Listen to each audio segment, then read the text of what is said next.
After going through Marx, Durkheim, and Weber, we now are able to put together three of the most important pieces of the puzzle of modern society.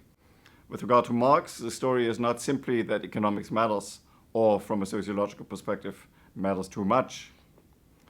The most disconcerting aspect of the economy's importance in modern social life pertains to the fact that it produces alienation, and that the economic prosperity of modern societies rests upon and amplifies alienation from each generation to the next.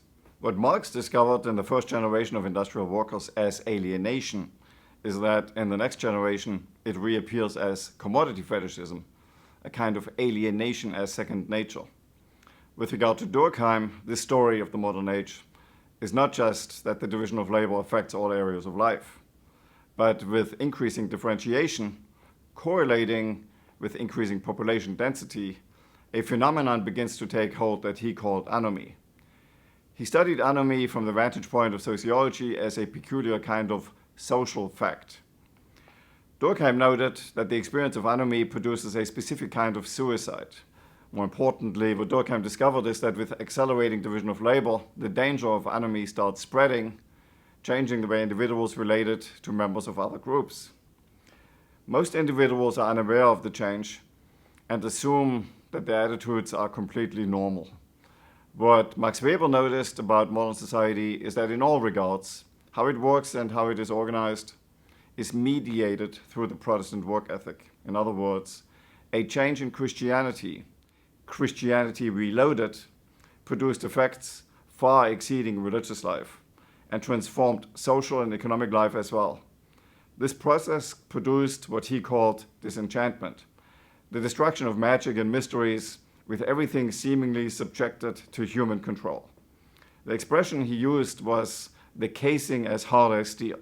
It highlighted that all institutions and organizations in modern societies, especially those relying on bureaucracies, result from the Protestant work ethic and are not at all natural.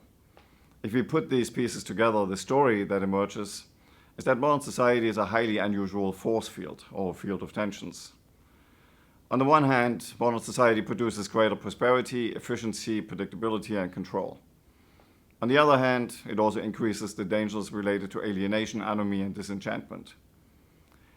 These are aspects we see in consumerism, materialism, workaholism, and forms of religious life that become completely detached from spiritual life. As a result, individuals are encouraged to think that they are in charge, but sociologists have discovered that society is much more in control.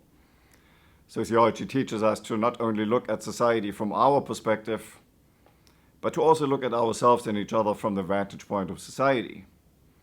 Like every other organism, society wants to survive.